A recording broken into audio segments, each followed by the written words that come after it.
বিসমিল্লাহির রহমানির রহিম। ভার্চুয়াল ক্লাসরুমের আজকের ক্লাসে আপনাদের সবাইকে স্বাগতম।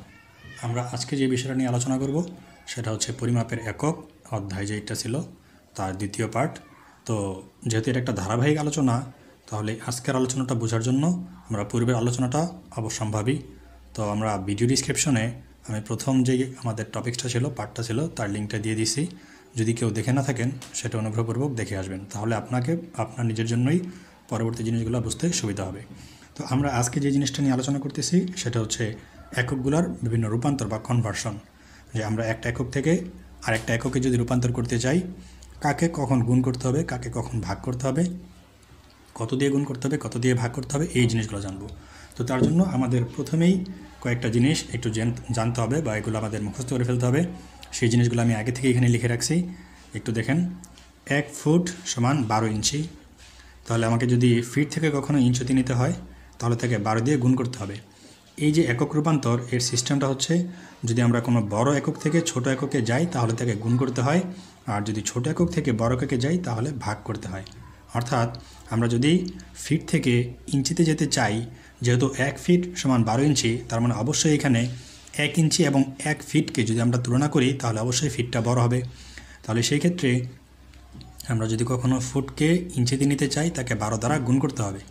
আর অনুরূপভাবে যদি আমরা বিপরীত প্রসেসটা ঘটাতে চাই, অর্থাৎ ইঞ্চি থেকে ফুটে নিতে চাই, তাহলে তাকে 12 দ্বারা ভাগ করতে হবে। এই প্রসেসটা আমাদের প্রত্যেকটা ডাটার জন্য সত্য। তো আমি প্রথমটা দিয়ে ভালোভাবে একটু বুঝাই দিলাম, এটা আপনারা প্রত্যেকটাতেই অ্যাপ্লাই করার চেষ্টা করবেন। তারপর বলা হচ্ছে 1 গজ সমান 3 ফুট, 1 মাইল সমান 1760 গজ। তাহলে এই যে তিনটা জিনিস জানলাম, এই তিনটা জিনিস থেকে আমাদের একটা বড় একটা ক্যালকুলেশন আছে যেটা আমাদের প্রায় ব্যবহৃত হবে। তো সেটা আমি এখন একটু দেখাই দিচ্ছি। যেমন আমাদের ডাটা দেওয়া থাকবে মাইলে, সাপোজ দেওয়া আছে 5 মাইল। 5 মাইল, তো আমাকে এই যে 5 মাইল এটাকে রূপান্তর করতে হবে ফিটে। তাহলে এই জন্য আমি কী করব, দেখি এখান থেকেই আমাকে বলা হচ্ছে 1 মাইল সমান 1760 গজ। তাহলে আমি ফার্স্টে মাইলটাকে গজে নেব। তারপর আবার বলা হচ্ছে 1 গজ সমান 3 ফিট। তাহলে গজ থেকে আবার ফিটে নেব। তো আমাদের টার্গেট ছিল মূলত ফিটেই নেওয়া। তাহলে আমরা কি করব, 5 মাইল, তাহলে এই ছিল আমাদের 5, এখন এটা মাইলে আছে। তাহলে আমরা মাইল থেকে গজে নিতে 1760 দ্বারা গুণ করতে হবে। যেহেতু মাইল থেকে গজ ছোট একক, তাহলে আমরা এটাকে গুণ করব 1760 দ্বারা। এখন আমাদের যে ডাটাটা আছে এটা আছে গজ হিসেবে। এখন আমরা গজ থেকে ফিটে নেব। তো আমরা জানি আবার 1 গজ সমান 3 ফিট। তাহলে এটাকে যদি এখন আমরা আবার 3 দিয়ে গুণ করি, তাহলে আমরা যে এককটা পাবো সেটা চলে আসবে ফিটে। এখন এটাকে যদি আমরা ক্যালকুলেটরে বসাই, আমাদের চলে আসবে 5280 ফিট। সরি, এটা আমরা 1 মাইলের জন্য করছি। আমি এটা 1 মাইলকে রূপান্তর করছি, কারণ এটা আমাদের ডাটা একদম মুখস্থ মান। তো আমি সেই মানটাই লিখে দিয়েছি সরাসরি। তাহলে যদি আমরা 1 মাইলকে রূপান্তর করি ফিটে, তাহলে এটা আসবে 5280 ফিট। এই ডাটাটা আমাদের মুখস্থের মতোই লাগে। এটাও যদি আমরা চাই তাহলে মুখস্থ করে ফেলতে পারি যে 1 মাইল সমান 5280 ফিট। এটা আমাদের অনেক ম্যাথেই ক্যালকুলেশনের জন্য লাগবে। সেই সাপেক্ষে এখন যদি আমি 5 মাইল যেটা নিয়েছিলাম, যদি 5 মাইলকে ফিটে রূপান্তর করতে চাই, আমি এই যে 5280 একে জাস্ট 5 দ্বারা গুণ করে দিলেই এটা হয়ে যাবে। তাহলে আমরা যেখানে ছিলাম, তারপরে আছে কি 1 মিটার। 1 মিটার সমান 39.37 ইঞ্চ, ডাবল ডট দ্বারা ইঞ্চিকে প্রকাশ করে। আবার বলা হচ্ছে 1 মিটার সমান 3.281 ফিট। 1 কিলোমিটার সমান 0.62137 মাইল। 1 ইঞ্চ সমান 25.4 মিলিমিটার। আর এটাকে যদি আমরা 10 দ্বারা ভাগ করি তাহলে চলে যাবে সেন্টিমিটারে। এটা নিয়ে আমরা একটু পরে আলোচনা করতেছি। 1 ফিট সমান 30.48 সেন্টিমিটার। আর এই পাশে আরও কিছু একক রয়েছে। 1 মাইল সমান 1.61 কিলোমিটার। 1 টন, এই টনটা আমরা জানি অনেক বড় একটা একক, ভরের একক। 1 টন সমান 2240 পাউন্ড, এলবি দ্বারা পাউন্ড বোঝায়। 1 স্টোন সমান 14 পাউন্ড। ম্যাথমেটিক্যালি আমাদের মাঝে মাঝে স্টোন শব্দটা চলে আসবে, তখন আমরা স্টোনটাকে পাউন্ডে রূপান্তর করতে হলে তাকে 14 দ্বারা গুণ করতে হবে। আর 1 পাউন্ড সমান 453.6 গ্রাম। তাহলে এই এককগুলো যদি আমরা জেনে রাখি বা আমাদের মস্তিষ্কে যদি জিনিসগুলো থাকে, তাহলে যে কোনো একটা সিস্টেম থেকে অপর সিস্টেমে আমরা এককগুলোকে খুব সহজেই রূপান্তর করে ফেলতে পারবো। আশা করি এই জিনিসটুকু তোমরা বুঝতে পারছো। এখন আমরা যে জিনিসটা নিয়ে আলোচনা করবো সেটা হচ্ছে MKS যে একক ছিল আমাদের, MKS ইউনিট। এই যে এমকেস এককটা ছিল এর বিভিন্ন গুণিতক বা উপগুণিতক আছে যেগুলা উচ্চমাত্রায় ব্যবহৃত হয়। তো সেই জিনিসগুলোকে আমরা একটু মাথায় কিভাবে ছন্দের মাধ্যমে মাথায় রাখবো সেটা একটু দেখব। তার আগে ছোট জিনিসগুলোকে আমাদের একটু মাথায় রাখার চেষ্টা করতে হবে। ছোট জিনিস বলতে কি বুঝতেছি, আমরা হয়তো ক্লাস 4-5 এই জিনিসগুলো জেনে আসছি। মিটার, 1 মিটার সমান কত কিলোমিটার, 1 মিটার সমান কত সেন্টিমিটার। তো এটার জন্য আমাদের একটা সহজ সূত্র ছিল, ছোটোবেলায় আমাদের শিক্ষকরা আমাদের শিখিয়েছিলেন। সূত্রটা ছিল কীরকম, এইরকম যে কিলাইয়া কিলাইয়া হাকাইয়া ডাকাত মারিয়া, কিলাইয়া হাকাইয়া ডাকাত মারিয়া দেশে শান্তি মিলিল। তাহলে কি আসবে, দেশে শান্তি মিলিল। এখন এই যে ছন্দটা লিখলাম এটা দ্বারা আসলে কি বোঝায়, কিলাইয়া দ্বারা বোঝায় কিলো, হাকাইয়া দ্বারা বোঝায় হেক্টো, ডাকাত দ্বারা বোঝায় ডেকা, মারিয়াটাকে আমি আপাতত স্কিপ রাখলাম। দেশে দ্বারা বোঝায় ডেসি,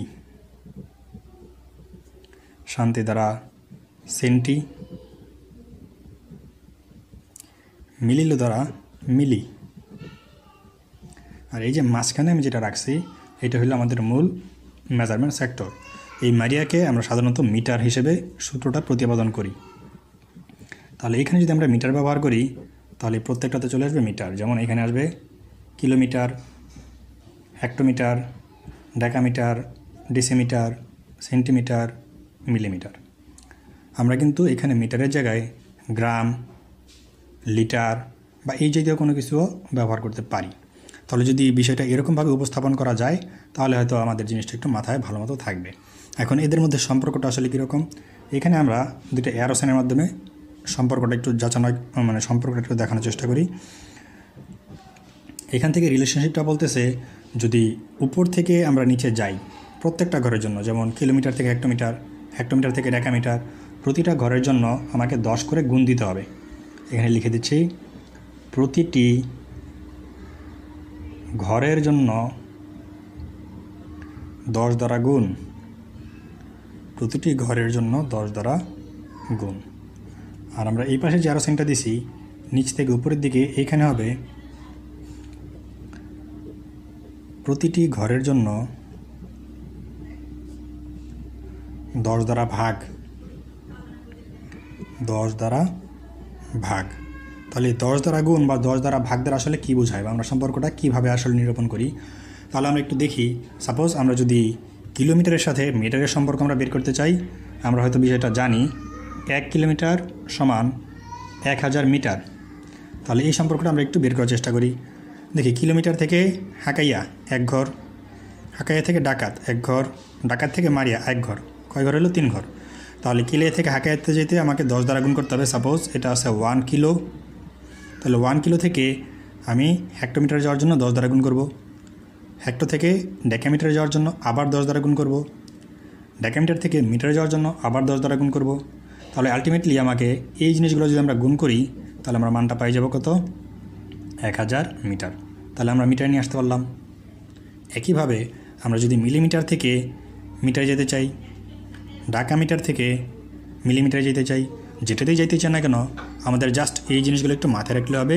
যদি আমরা উপর থেকে নিচে যাই তাহলে প্রতি ঘরের জন্য 10 দ্বারা গুণ, যদি নিচ থেকে উপরে যাই তাহলে প্রতি ঘরের জন্য 10 দ্বারা ভাগ। এখন এটা তো লিখলাম আমাদের রেঞ্জের মধ্যেটুকু, আমরা যতটুকু রেঞ্জে জানি এগুলো আমাদের মস্তিষ্কে আছে। এখন আমরা একটু উচ্চ রেঞ্জ শিখব। উচ্চ রেঞ্জ বলতে আসলে কী বোঝাচ্ছি, যেমন আমরা হয়তো ইতিমধ্যে অনেকে ফেস করছি ন্যানোমিটার, তারপর হলো মাইক্রোমিটার, এই জিনিসগুলো আমরা ফেস করি। Nanometre, micrometer. মাইক্রো বলতেই আমরা বুঝি যে তাকে 10⁻⁶ দ্বারা গুণ করে দিতে হয়। তাহলে এই জিনিসগুলো কীভাবে আসে, কোথা থেকে আসে, এই জিনিস ঠিকঠাক আমাদের জানতে হবে। তো তার জন্য আমরা ছন্দে ছন্দে আরেকটা জিনিস শিখে ফেলবো, সেটা হচ্ছে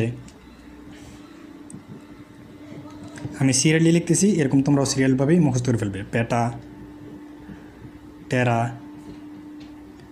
গিগা, মেগা। পেটা, টেরা, গিগা, মেগা, তারপরে আসবে কিলো, হেক্টো, ডেকা, ডেসি, সেন্টি, তারপরে আসবে মিলি, মাইক্রো, ন্যানো, পিকো, ফেমটো। তাহলে এই যে আমি কয়েকটা নাম লিখলাম, নামগুলো কি আমি একবার বলে দিচ্ছি। পেটা, টেরা, গিগা, মেগা, কিলো, হেক্টো, ডেকা, ডেসি, সেন্টি, মিলি, মাইক্রো, ন্যানো, পিকো, ফেমটো। এরকম সিরিয়ালি তোমরা মুখস্থ করে ফেলবে। মুখস্থ করে ফেলার পর এই প্রত্যেকটা ডাটার মান আমি সাইডে লিখে দিচ্ছি। তাহলে তোমাদের মানগুলা তোমাদের আলাদাভাবে মুখস্থ করা লাগবে না। তোমরা জাস্ট যদি এই সিরিয়ালটা মনে রাখতে পারো তাহলে আমি সিস্টেমটা বলে দিচ্ছি কীভাবে আসলে এককগুলো চলে আসবে। পেটার জন্য আমরা শুরু করব 10⁻12 থেকে। পেটার জন্য আমরা শুরু করব 10⁻15 থেকে। তাহলে এটার জন্য আসবে 10⁻15। তারপর থেকে আমাদের প্রত্যেকটার জন্য 3-এর গুণানুপাত আকারে আমরা কমাই দিতে থাকবো। 12, 9, 6। এখন দেখো তোমরা হয়তো বুঝতে পারতেছো যে মেগামিটার মানে কি 10⁻6, এটা দ্বারা আমাদের গুণ করে দিতে হয়। আরেকটু সহজ হবে যদি আমরা এইখানে চলে আসি 10⁻3। এই পাওয়ার দ্বারা কী বোঝাচ্ছে? 0/3 মানে হলো 3টা পাওয়ার, মানে 10কে 3বার গুণ। এখানে 10কে 6বার গুণ, অর্থাৎ 6টা শূন্য, 9টা শূন্য, 12টা শূন্য, 15টা শূন্য, জাস্ট এরকম। তারপরে এই যে কিলোতে চলে আসলাম। এখন যদি আমরা 3 আকারে কমাই তাহলে কিন্তু চলে আসবে 0। যেহেতু 0 চলে আসতেছে সেই জন্য আমরা এখন আর 3 আকারে কমাইতে পারবো না। এখন আমরা কমাবো 1 করে। তাহলে এখন আসবে 2, তারপরে আসবে 1। এখন কিন্তু আমরা চাইলে 1ও কমাইতে পারবো না, কারণ 1ও যদি কমাই তারপরেও 0 চলে আসবে। তাহলে আমরা যখন একদম ফাইনাল পর্যায়ে চলে আসবো, যখন তাকে আর কমানো যাচ্ছে না, তখন এটাকে আমরা জাস্ট রিভার্স করে দেবো। অর্থাৎ এতক্ষণ কমাইতে আসছি, এখন এইখান থেকে শুরু করে আবার এইখানে যাব। তবে এখন এদের সাথে একটা ইনভার্স যোগ হয়ে যাবে, অর্থাৎ 10⁻1, 10⁻2, 10⁻3। তারপরে এখন আবার 3 আকারে বাড়বে 6, 9, 12, 15। তাহলে এই যে দেখো মাইক্রো মানে কী ছিল? 10⁻6 দ্বারা গুণ। ন্যানো মানে কি? 10⁻9 দ্বারা গুণ। কিলো মানে কি? 10⁻3 দ্বারা গুণ।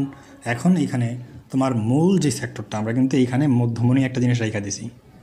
মধ্যমণিটা কি আমাদের? Suppose meter. তাহলে এই মিটারের সাপেক্ষে আমাদের প্রত্যেকটা জিনিসকে আমরা এইভাবে রূপান্তর করছি। অর্থাৎ যদি আমরা পেটা মিটার থেকে মিটারে নিতে চাই তাকে 10⁻15 দ্বারা গুণ করতে হবে। একইভাবে যদি আমি ন্যানোমিটার থেকে মিটারে যেতে চাই 10⁻9 দ্বারা গুণ করতে হবে। 10⁻9 দ্বারা গুণ বলতে কিন্তু আসলে 10⁻9 দ্বারা ভাগ বোঝায়। সুতরাং এটা কনফিউজ হওয়ার কিছু নয় যে আমরা ছোট এককে যাচ্ছি কিনা বড় এককে যাচ্ছি। আমি কিন্তু এককটা সিরিয়ালি লিখে গেছি। এটা সবচেয়ে বড়, এর চেয়ে বড় এককও আছে, আমাদের অত দিকে যাওয়া লাগে না। তাহলে এটা হলো সবচেয়ে বড় একক, তারপরে এটা, তারপরে এটা, তারপরে এটা, এরকম পর্যায়ক্রমে লেখা আছে। তো তোমরা চাইলে এই জিনিসটা মনে রাখতে পারো, এটা তোমাদের খুব এফেক্টিভ হবে। আশা করি আজকের ক্লাসটা তোমরা খুব ইজিলি বুঝে গেছো। তাহলে আমরা এই যে এককগুলো আর কনভার্সন জিনিসগুলো দেখলাম বা শিখলাম, এই জিনিসগুলোকে আমরা সামনে অ্যাপ্লাই করব। আমাদের থিওরিক্যাল আলোচনা এই পর্যন্তই ছিল। যদি এর বাইরে আমাদের কোনো একক লাগে তাহলে সেই জিনিসগুলো আমরা আমাদের যখন ফেস করব সেই সময় শিখে যাব। নতুন কোনো একক যদি আমাদের কখনো ফেস করতে হয় তখন আমরা ইনস্ট্যান্টলি জিনিসগুলো আলোচনা করব। আর সামনে আমাদের নেক্সট যেই ভিডিওটা আসতেছে সেটাতে আমরা এর কিছু প্রয়োগ ঘটাবো, অর্থাৎ ম্যাথমেটিক্যাল আলোচনা করব যে এককের পরিবর্তনগুলো কীভাবে আমরা করতেছি, অ্যাপ্লাই করব। যেমন এই যে এখানে একটা অ্যাপ্লাই করছিলাম আমরা, এরকম কয়েকটা অ্যাপ্লাই করে দেখব। তো আশা করি আজকের ভিডিওটা তোমাদের ভালো লাগছে। আজকের ভিডিওটা এ পর্যন্তই থাকবে। তো সামনের ভিডিও পাওয়ার জন্য যে জিনিসটা করতে হবে সেটা তো তোমরা জানোই, সাবস্ক্রাইব, লাইক, শেয়ার, কমেন্ট দিয়ে পাশে থাকো। আর সাবস্ক্রাইব করার পর পাশে থাকা বেল আইকনটাতে একটা ক্লিক করে রাখো, যাতে পরবর্তী ভিডিওটা সবার আগে তুমি পেয়ে যাও। পরবর্তী টিউটোরিয়াল তৈরি করার আগ পর্যন্ত তোমাদের জন্য শুভকামনা রইল। দেখা হচ্ছে।